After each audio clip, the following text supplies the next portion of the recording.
And I was muted again. If you saw me last week, I literally went on show and went for 3 minutes, was muted. Nobody told me, and I had to restart. But hello and welcome to another episode of the Couch Warrior podcast. I'm your host, Mike.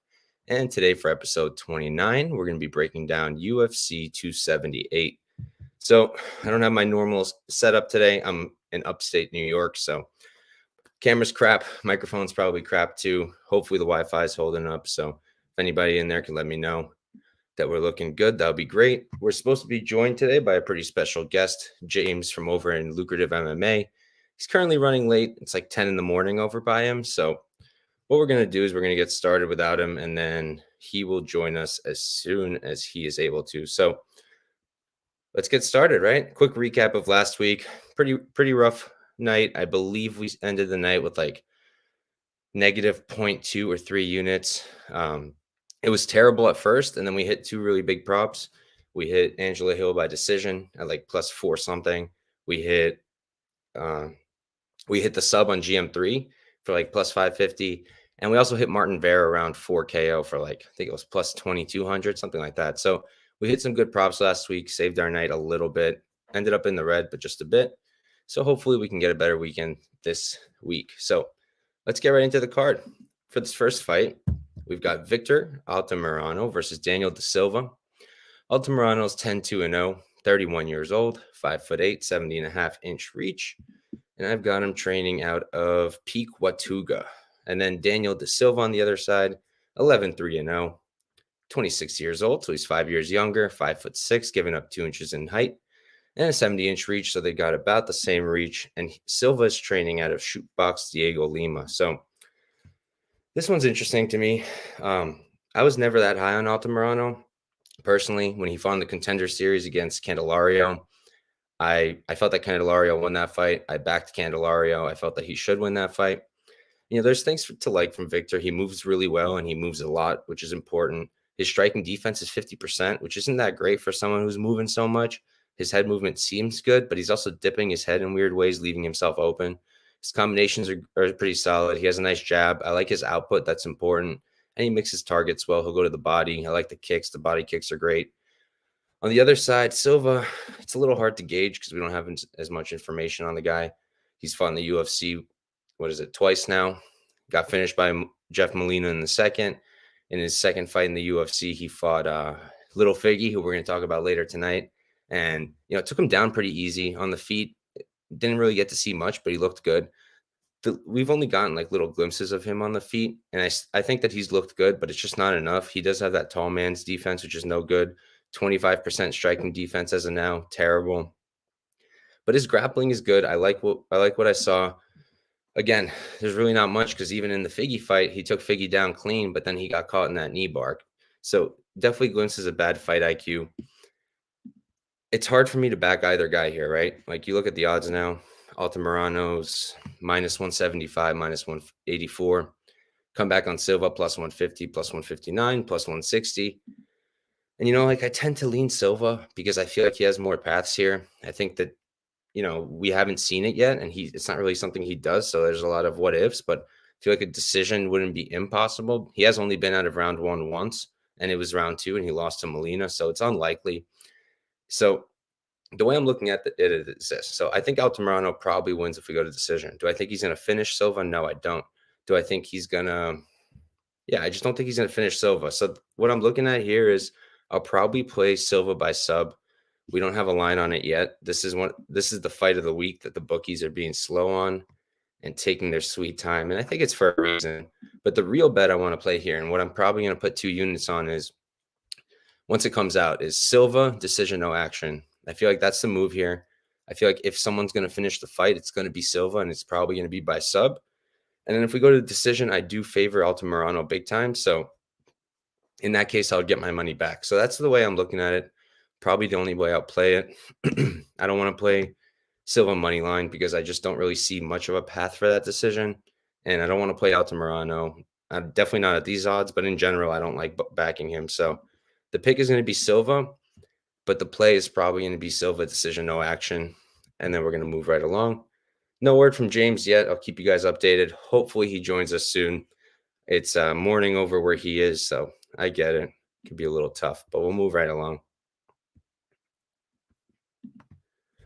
All right. For this next one, we've got Aoriqileng versus Jay Perrin. If you guys didn't catch it, my guys over at the MMA Engine, Lou Betya and Uncle Wheezy, they had Jay Perrin over on the show yesterday, I believe, and they broke down his fight and they broke down the fights. So definitely check that out. They interviewed him too. Real quick, I am going to stop sharing my screen because it's fucking with the Wi-Fi. So you guys are going to have to look at just my face. I apologize, but it's a pretty good face, so don't worry about it. Um, but we'll get into this one. So we got Aoriqileng versus Jay Perrin. Aoriqileng is 26, 9-0, 29 years old, 5'7" with a 70-inch reach. And he's training out of Sanford MMA for this one. My favorite camp, Kill Cliff FC. I refuse to call it that. And then on the other side, we've got Jay Perrin, 10-5-0, 29 years old, 5'7" as well, 69-inch reach. So he's giving up an inch in reach. And Jay Perrin is training out of Syndicate MMA, a camp that, is good and well known, but has seemed to struggle recently.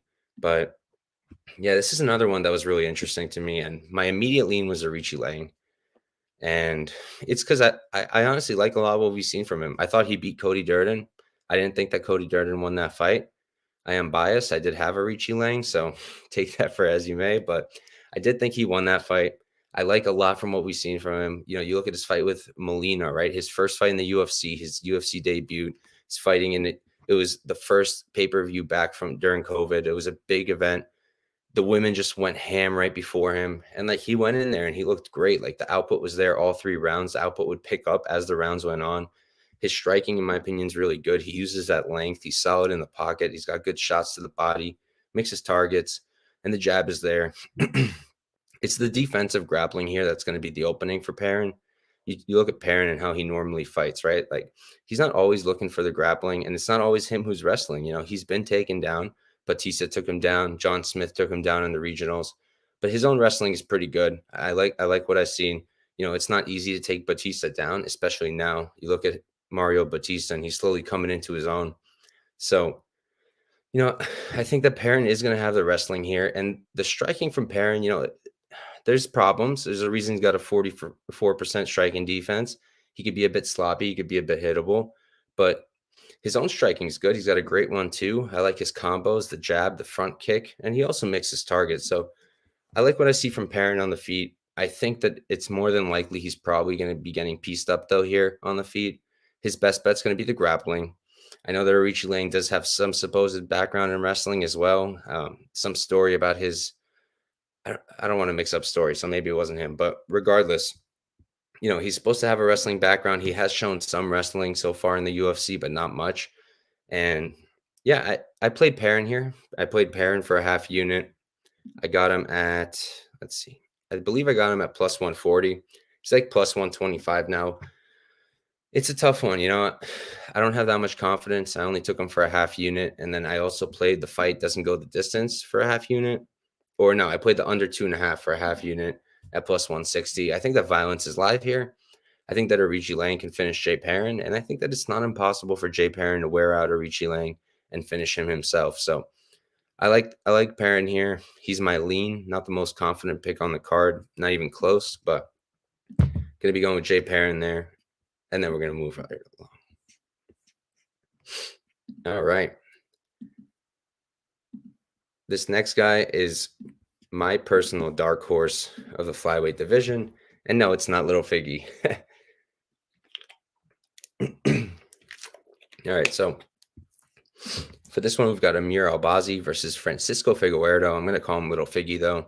Albazi's 14, 1-0, 28 years old, 5'5", 68-inch reach, and I've got him training out of Extreme Couture for this one. And then on the other side, we've got Little Figgy. Little Figgy's 13, 4-1, 32 years old, 5'6", so he's 1 inch taller, 69-inch reach, 1 inch in reach.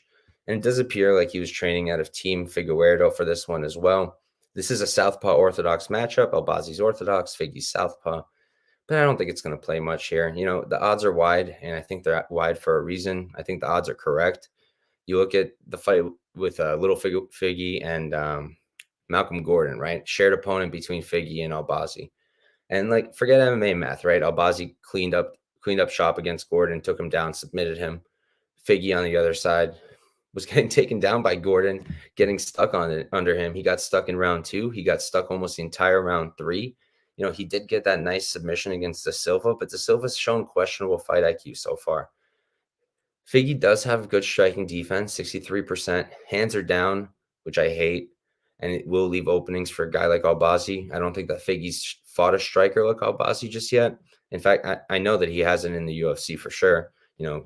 Jerome Rivera, Malcolm Gordon, and then Alex da Silva. Literally none of those people are that good at striking. And, his own offensive grappling, like he's got good top control, but I really don't see him taking down Albazi. 66% takedown defense for Albazi. Zalgas did take him down. He did hold him down a bit, but I think there's a difference between the wrestling of Zalgas and the wrestling of Figgy. Now, I like Albazi's striking way better. I think it's crisper. I think it's cleaner. His fundamentals are better. His jab is better. I just think he's an all-around better fighter here. I think he's got Lil Figgy covered in the grappling. I think he's got him covered in the striking, the cardio, literally everything except the measurables. So I am going to be playing Albazi here. Super chalk. It's one of my chalk parlay pieces. Kind of that kind of week where you have to. I have my dog shots for sure. Like if you look at my Bet MMA page, it's almost purely dogs for the money line. But I did do my chalk parlays. Albazi's one of the main pieces there. So I do like Albazi to win this fight. And we're going to move on and not waste too much more time. Let me see if we've got any updates with our guest. So far, nothing. And that's unfortunate. Well, hopefully he'll catch up with us soon. So moving right along, though, we've got AJ Fletcher versus Ange Loosa. Fletcher's 9-1-0, 25 years old, 5'10", 67-inch reach, and he's training out of Gladiators Academy. On the other side, you've got Loosa. Loosa is 8-3-0, 28 years old, 5'10", 74-inch reach. So he has a, what is that? He's got a 7-inch reach advantage here, and it's going to be vital. And he's training out of Sanford MMA as well. Like I said, not calling it Killcliff. And for me, this one really comes down to this. I think the Fletcher's striking is really limited because of his terrible reach. The guy has the definition of T-Rex arms, unfortunately. Striking defense isn't quite there. It's better than Loosa's, but the opponents aren't as good. Like Fletcher, he fought Matt Semmelsberger, which is a good opponent. But then before that, on the Contender Series, he fought not the best level of competition. Loosa, he fought Jack Della Maddalena on the Contender Series. Then he fought Munir Lazez for his UFC debut. So the competition goes to him easy. His striking is good, and he uses his length, which is the most important thing here because he has a 7-inch reach advantage. I think that jab is going to be there all day long for Loosa, and I think he's going to use it. And if he is, and he's defending the wrestling here, he's got 100% takedown defense. Again, small sample size, but I do think it's going to hold up. And his own offensive wrestling is good too. He used it in the fight against John Howard. That's how he won that fight. He did it the entire time. Whereas you look at Fletcher, right? He doesn't have a real wrestling background. He's one of these guys like Ronnie Lawrence that just comes in and I'm not even sure what this means, but thank you for tuning in, man. Whatever you mean by that. But moving on. Yeah, so Fletcher, his strike, he's explosive, right? He works in flurries. He's explosive. It's the wrestling he depends on. I just don't think the wrestling's really going to be here. And then you tell me Fletcher's going to be on the feet against Loosa for 3 rounds. I'm going to be favoring Loosa. I think he can stay on the outside, pick his shots, pick Fletcher apart.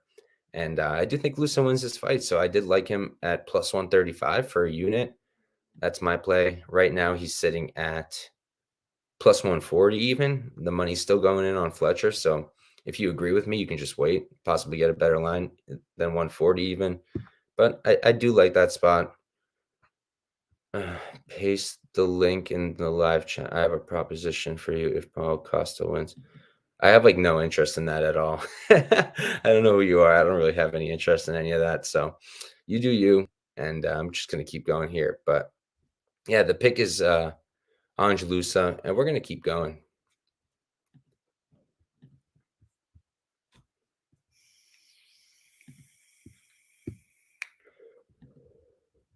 All right, so for this next one, we've got a rematch, actually. We've got Miranda Maverick versus Shanna Young. Maverick's 10-4-0, 25 years old, 5'3". with the 66-inch reach, and she's training out of Elevation Fight Team. Shanna Young on the other side is 8-4-0, 31 years old, 5'7", 65-inch reach, and she's training out of Syndicate MMA. So this is a rematch. They fought back in 2019 in Invicta. They had these like exhibition fights where they were just fighting for one round. And honestly, watching that fight showed me only one thing, and it showed me that the line's too wide. I'm not going to be sitting here betting Shanna Young.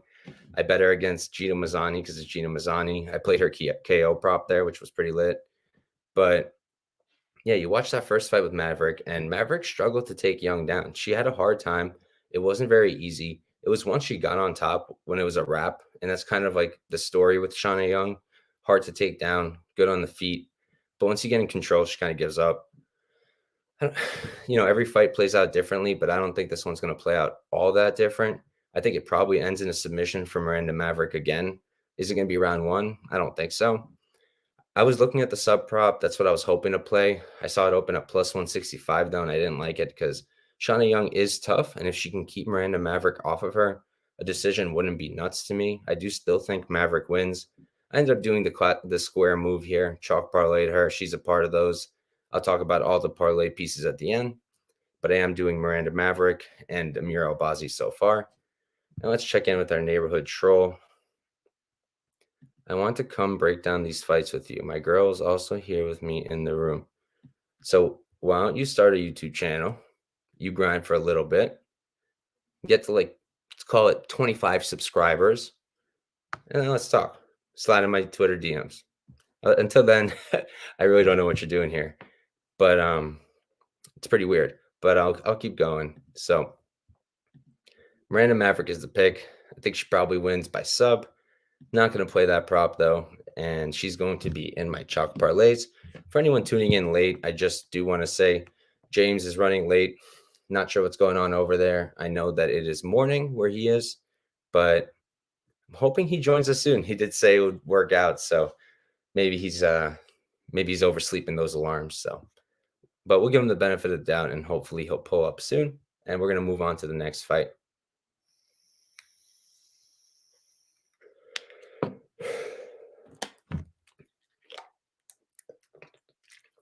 All right. So for this next one, I'm kind of really regretting my unit sizing here, but gonna have to go with it. We've got Sean Woodson versus Luis Saldana. Woodson's 9-1-0, 30 years old, 6'2", 79-inch reach, so he is huge for this weight class, and he trains out of Wolves Den Training Center. On the other side, you've got Luis Saldana, 16-7-0, 31 years old, 5'11", so he's given up, 3 inches in height, 73-inch reach. He's giving up 6 inches in reach, and he is currently training out of Sanford MMA as well, which I thought was an interesting touch for him. So, yeah, I mean, Saldana has been less than impressive in his UFC run for sure. That loss to, what's his name? Austin Lingo. Definitely something I think everyone's looking at when they're looking at this fight. But he gassed, and he gasses in all his fights. That's part of the problem. I think that's part of the reason he's such a big dog here. Part of the reason why Woodson's round 3 KO prop isn't that good. Saldana is known for bad cardio, and even when he looked good in the Souza fight, it still looked questionable. Excuse me. He does move a lot of lateral movement, so that's good. He's going to make Woodson work. But Woodson is good at cutting angles. He's a really good boxer, really crisp. He uses that length beautifully. 59% striking defense for Woodson, and that's for a pretty good sample size. 82% striking defense. One of the only people, wrestling defense. One of the only people who really found success there was Zalal. Zalal, not really a wrestler, more of a striker who has found wrestling. But I think that Saldana, he has not shown wrestling really in the UFC much. He got a nice takedown against Souza. He had good timing there. He did it a few times.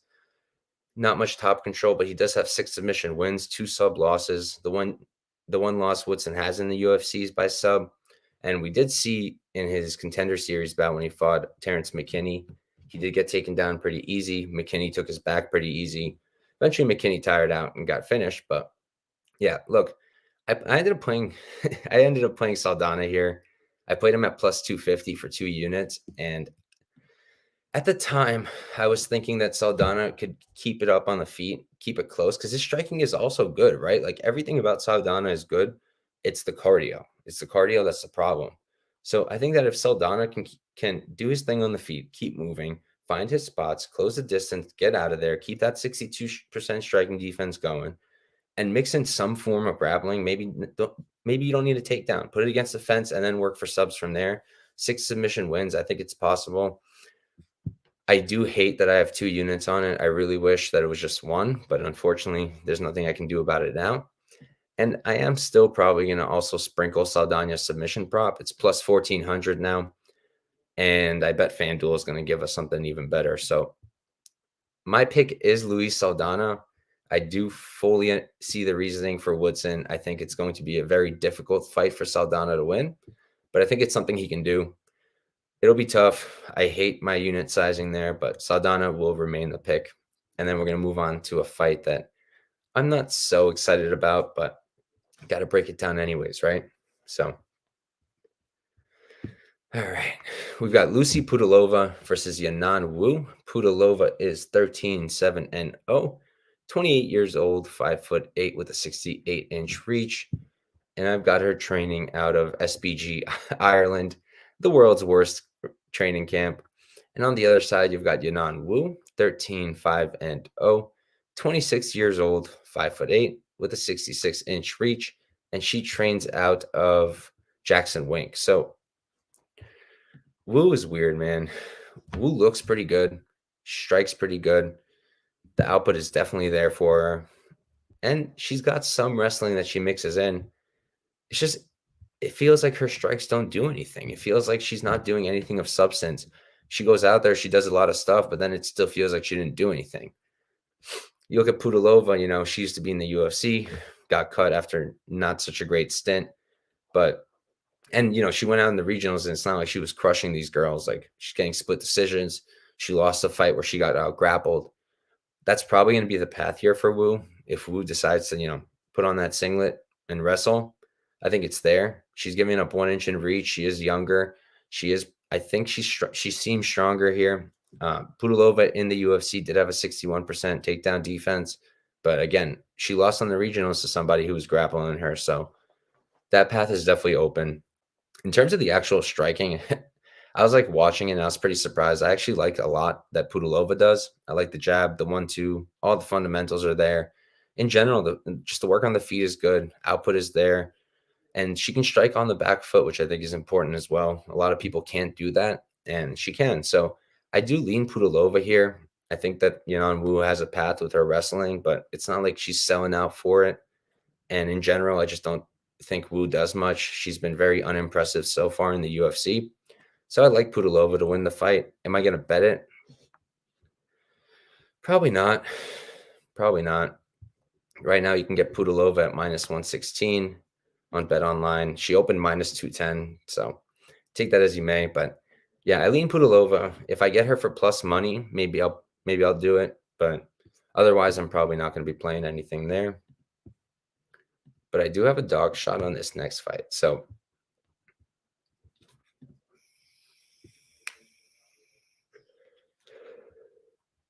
here we've got Jared Gordon versus Leonardo Santos. Gordon's 18-5-0, 33 years old, 5'9", 68-inch reach. And I've got him training out of Sanford MMA as well. Sanford's well represented this week, so it should be interesting to see how they do. I feel like they've been killing it lately. And then Leonardo Santos on the other side, 18-5-1, 42 years old, 6 feet tall, so he is 3 inches taller, 75-inch reach. He's got a 7-inch reach advantage here. No, my math is wrong. That's 7. That's a 7-inch reach advantage, and he's training out of Nova União. So, yeah, this line makes no sense, man. Makes no sense. I get why it's there. It's because Santos is 42 years old. It's because Santos just got submitted by Clay Guido, and people are thinking, okay, if Clay can do it, why can't someone with solid wrestling who's much younger, fresher, and has better striking do that as well to Santos? And it's because Santos gassed. He gassed in that Clay Guido fight because 9 out of 10 refs would have stopped that fight. It didn't get stopped. Santos gassed, and Clay Guida subbed him. Things like that happen. Is it possible to happen here? Yeah, for sure. It might not even have to happen off like a failed finish attempt, right? It could just be Santos tiring out. We've seen it happen. But at the same time, we've seen Santos go almost three rounds with Grant Dawson, and he was going to win that fight until he got knocked out with 1 second left. So to completely count out Santos here makes no sense. He's bigger, stronger. He's the better striker. He's by far the better grappler with zero doubt. So if he doesn't get exhausted here, how does Jared Gordon win? Like, Jared Gordon needs to grind out round number 1, survive it, and then he needs to start picking him apart in round 2 and 3. Round 3, okay, that makes sense. Santos is almost always exhausted by then. But round 2, if he doesn't like try to knock him out in round 1 and like do what he did against Clay Guida, like I think he's gonna be fine in round 2. So I got him at plus 250, which I thought was a steal. You can get Leonardo Santos now at plus 240, plus 225, plus 215. I just think, look, he has Gordon covered everywhere as long as he doesn't get exhausted. So, like, you look at Gordon's striking, it's super meat and potatoes. The wrestling is good, but again, it's just good. It's not amazing. It's not like top notch. The top control isn't elite. And like Santos is an 86% takedown defense. Grant Dawson went 1 and 13 on him. Like, I really don't think that Gordon's going to have much success, at least early, taking him down. So I like Santos to win. I played him for a half unit at plus 250. I played his round 1 KO prop plus 1300 for a tenth of a unit. And I'm going to play his KO prop too once FanDuel drops it, because I bet they'll give me a better line. Right now you can get Santos by KO plus 700. I bet you FanDuel will give us like plus 900. So I'll wait for that and I'm going to play it. But my pick is definitely Santos. And then we're going to move on. This next fight's the one everyone's waiting for. And anybody tuning in now, just a heads up, James from Lucrative MMA was supposed to join us. So far, no word from him. I think he might still be sleeping. It's 10 a.m. over where he's at, so I guess he must have overslept. Maybe he'll join us towards the end and he can catch up, but otherwise it's just me. But we'll move on to the next fight, and it's one that is probably the people's main event. Harry Hunsucker making his light heavyweight debut against Tyson Pedro. Pedro is 8-3-0, 30 years old, 6'3", 79-inch reach, so he's a big guy. And he's training out of City Kickboxing for this camp, which I thought was really interesting, and suggests to me that he's probably going to try to strike again, which sucks because I played his round 1 sub, but we'll talk about that when we get there. And Hunsucker on the other side, 7-5-0, 33 years old, 6'2", 75-inch reach. So he's given up 4 inches in reach, 1 in height. And he's training out of Hurricane MMA, which I think is his camp because his nickname's the Hurricane. So I assume he's training out of his own camp, which I don't love. But yeah, I mean, I'm not going to sit here and break down this fight for you guys for 20 minutes. There's really not much to do. Hunsucker is going to be 60-second KO or bust, probably. He's literally never been outside of round number 1. He's never been to decision. Pedro is a finisher. We saw what he did to Ike Villanueva in his last fight. Came in with this new and improved striking. He was out for a minute. I think he runs through Hunsucker. He's better than him everywhere. He's way bigger than him. He's got the better striking. He's got the way better grappling. If you watched Hunsucker's Dana White Contender Series fight, he fought Vandera, right? And I think it was Bisping. He's like talking about how Vandera in the interviews was saying that Hunsucker's not good anywhere and how he's better than him everywhere. And then like right at that moment, Hunsucker hits him and like cracks his chin and starts hurting him. And what does Vandera need to do? He takes him down really easily and finishes him like almost immediately. So that suggests to me that even if somehow Pedro's made uncomfortable on the feet, which I don't think is going to happen, but if he is, I think the grappling is clear as day here for him. I think he can just go in there, take him down, and submit him. He's only got like 1 takedown in the UFC, does Pedro, but he still has like 2, I think it's either 2 or 3 subs. So Yeah, I think he's going to run through Hunsucker. He's in my chalk parlays, and I'm also playing his round 1 sub prop. I think this fight ends in round 1, and I think the KO prop is only like this chalky because of recency bias. Like before last week, like before his last fight, I'm pretty sure KO and sub were like almost even in odds. And now like everybody thinks he's going to get a KO because that's what he did last. And I just don't think that's necessarily the case. And I feel like his easiest path here is a sub. So for plus 900 round 1, played that for I think an eighth of a unit. And all right, so if you've watched me before, you know I like to do like I'll do little hedge spots if I find like big crazy props that I think make sense. And the spot here is Hunsucker round 1 KO. I got it at plus 2,500, played that for zero point 0.2 units. That's the only way he possibly wins here. So if he loses, I'm fine. I only took a zero point 0.2 unit cut to my winnings. And if he somehow pulls out the W, I'm going to win way more than I would have won with had Pedro won. So the pick is easily Pedro, but go Hunsucker round 1 KO. That would be glorious. But we'll move right along to my favorite dog of the card.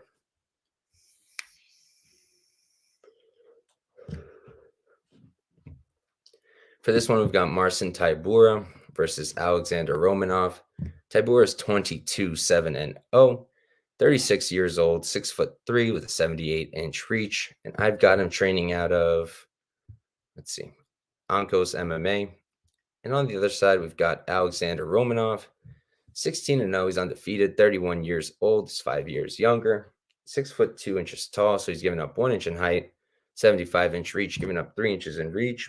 And he's training out of Tiger Muay Thai right now, which is probably a great look for a guy like him who has 0 striking. And that's exactly what we're going to talk about here. So right off the bat, I'm on Tybura money line. I got him at plus 275. I thought that was a steal. And then I got him at plus 405 for another half unit. Still a steal in my opinion.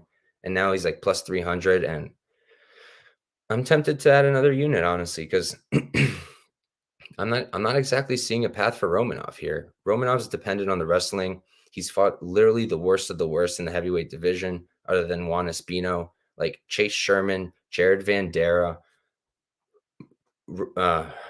Roque Martinez, like, and what's his name? The big fella. I'm blanking on him, but you guys know what I'm talking about. He hasn't fought anybody good other than Juan Espino. And what happened in that fight? Espino made it difficult, made it hard to grapple, tired him out, and he was going to beat him. He was going to win that third round.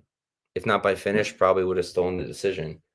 As it is, a lot of people felt that it was Espino who won that fight. I don't care.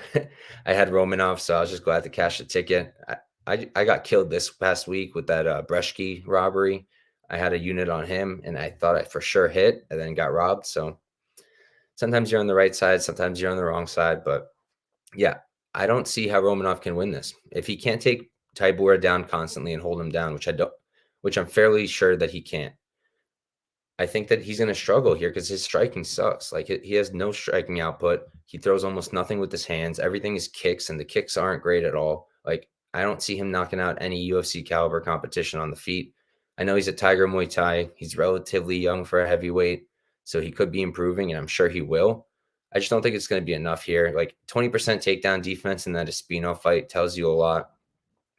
Tybura, there was already a similar situation. 82% takedown defense, first of all. Second, he's already had a similar scenario where he fought Sergey Spivak.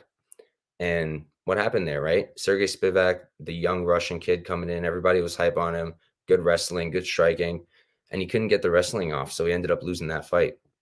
I think that Tybura is not going to let Romanov get the wrestling going, and I think the striking with like zero question goes to Tybura. He's fought the better competition. He's held his own. Looked okay against Volkov. Volkov also looked terrible, but I still think Tybura's got a clear striking edge. So, yeah, I really like him to win this fight. I might add a unit, like I said, on that underdog price tag. We'll see. I've already got a unit played, and I'm also playing his round 3 KO. So right now you can get it for plus 3,000 on Bet Rivers or Unibet. plus 2,800 DraftKings. No, that's round 3. Round 3 KO is even better, and that's what I would take. What I am taking, plus 3,500 on FanDuel, and that's probably the look there. I think he can tire out Romanov. Espino almost got him out in round 3, so I don't really see why he can't either. And the Tybura is going to be the pick for that one, and we'll move on to a banger. All right. For this next one, we've got Jose Aldo making his return against Merab Dvashvili. Aldo's 31-7-0, 35 years old, 5'7" with a 70-inch reach, and he is training out of Nova União, Brazil.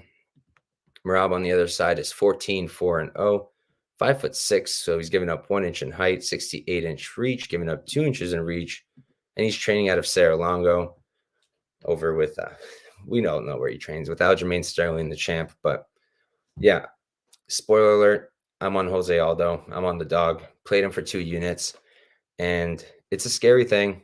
Merab is a beast. He's shown that time and time again. I had him in that Marlon Moraes fight, so definitely sweat a little bit there. But I just all right, if he can't get Aldo down, right? If he can't get Aldo down and hold him down, how's he going to win? Is his pressure going to be enough to cover the striking exchanges? I don't believe that. I don't think so. I think that Aldo, if he uses those leg kicks, then Merab's really in trouble. Slow him down, make it hard for him to apply that pressure, and just let it rip with the striking. I think the striking is not even close here. I think Aldo is a much better striker than Merab is. Aldo's got a 90% takedown defense over a tremendous sample size in 2 weight classes. His striking defense is 60%. He's been knocked out 4 times, but by who? Peter Yan, Max Holloway twice, and Conor McGregor in 7 seconds. Who knows how that plays out if that fight goes longer. So I don't personally see it happening. Merab also got that KO against Marlon. He got it from ground and pound. Is he really going to take down Aldo and ground and pound finish him? I really, really don't think so. So for me, it really does come down to the fact that Merab will probably not be able to. I think he gets Aldo down. I just don't think he holds him down and controls him and scores there, right? And especially now with the way judging has been, they're not giving much credit to takedowns that don't have damage accompanying them. If you're not doing damage, you're not getting points. We literally saw it last night, right? Jose Johnson against Jack Cartwright. Jose Johnson was on his back for the majority of the fight. He still won because he threw up 64 elbows, and Cartwright threw 5 ground strikes from top. So just top control is not enough anymore. And unfortunately, I feel like that's all Merab's really going to be getting here, if that. And on the feet, he'll probably have some success with his flurries, but I wouldn't be shocked if Aldo caught him running in. I wouldn't be shocked if Aldo just picked him apart. I don't think Aldo gets a KO, but I wouldn't be shocked. So Jose Aldo is my pick here. It's going to be a sweat. Got 2 units on him. I got him even money, plus 100. I think he's plus 115. You can get plus 120 on Caesars. And if you wait, you could probably get even better odds. So Aldo is the pick. And got a few new viewers in the chat. Just want to give a heads up. We were supposed to be joined today by James from Lucrative MMA. He has not responded to me, so I think he's still sleeping. It's morning by him.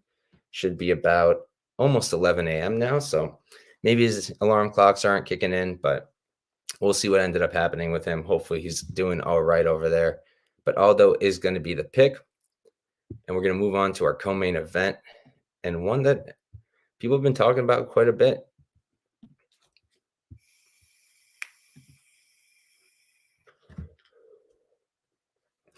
Here we got Paulo Costa versus Luke Rockhold. Costa's 13-2-0, 31 years old, 6'1" with a 72-inch reach, and he trains out of Team Baracha.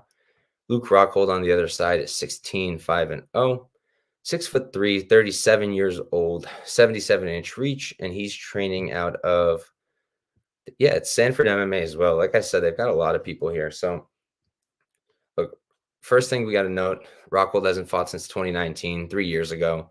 He got knocked out pretty terribly, and then he got knocked out the fight before that too. So, hasn't been a great time for Rockhold. Blakovic finished him. Romero finished him. He just hasn't been the same. His wrestling, he's got good grappling, but Costa has, at least thus far, shown pretty good takedown defense. He's sitting at 80%. And, if this was 2015, we'd be having a completely different conversation. But I just feel like there's not much else to say right now other than Luke Rockhold just isn't himself anymore. He doesn't throw much. Like, you look at that Jan Blachowicz fight, he was so hesitant. Like, he looked good for maybe 1 minute, and then his striking output just was not there. The kicks were there, but that was really it. Wasn't throwing much with his hands. He got 7 submission wins, and I know that Costa's kind of this fake black belt that doesn't use it, but I don't really see Costa getting submitted here by Rockhold. And I think more than likely, Rockhold probably just knocks him out. Oh my goodness. I think Costa knocks out Rockhold. The odds reflect that, it's unplayable. It's like minus 160, minus 150 for a Paulo Costa knockout. But I think that's probably what happens here. I mean, can he win a decision if Rockhold can hold it together? Yeah. But you're talking about Luke Rockhold, who hasn't fought since 2019, hasn't won since I think 2015, and was literally just sitting there at media day today talking. He was doing the talk that a lot of the guys who are now retired did this past year or in 2021, where they were talking about fighter pay and whatnot and how they were mistreated. And it's normally the guys who are coming back for one of their last few fights. So I don't think the mindset's quite there. He's been out for a minute, and he just hasn't been the same guy. Even in 2019, he wasn't. So I think Paulo Costa runs here. I think he's going to win this by KO. How soon? I don't know. He's part of my chalk parlays, and that's really all I wanted to do there. So we're up to the main event now. I'm going to break that down, and we'll get out of here. Pretty fast stream today. Like I said before, anybody tuning in now, we were supposed to be joined by James from Lucrative MMA. I think he's still sleeping.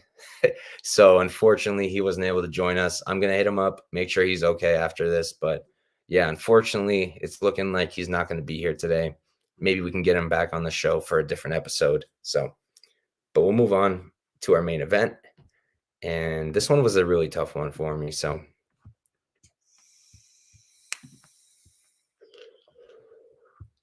we've got a rematch between Kamaru Usman versus Leon Edwards. Usman's 21-0. He's 35 years old, 6 feet tall with a 76-inch reach, and he's training out of Elevation Fight Team. On the other side, you've got Edwards, who's 19-3-0, 30 years old, 6'2", 74-inch reach, and he's training out of Ultimate Training Center. So this is a rematch, and obviously the first fight's not going to be that relevant. It was like from 2015, but I did watch it, and even in that fight, like if you look at the numbers, Edwards outstruck Usman at distance. In general, in significant strikes, yeah, Usman outstruck him, but at distance, it was Leon Edwards. And really what this fight comes down to for me is I do think Usman's probably going to win. If it was closer in odds and I could play Usman without having to parlay him with other chalk, I'd probably do it. I have a major concern with the striking defense. I know that we're talking about him being the GOAT. We're talking about him being the pound for pound best, talking about him being one of the best welterweights ever.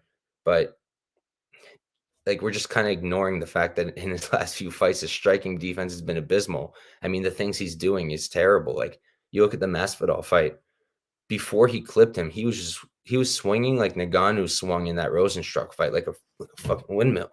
Like, you're telling me this is our pound for pound king, like the greatest of all time, and that's how he's striking? Like, I'm not an Usman hater. I've been an Usman fan. I've backed him in literally every single one of his fights in like the last 2 years.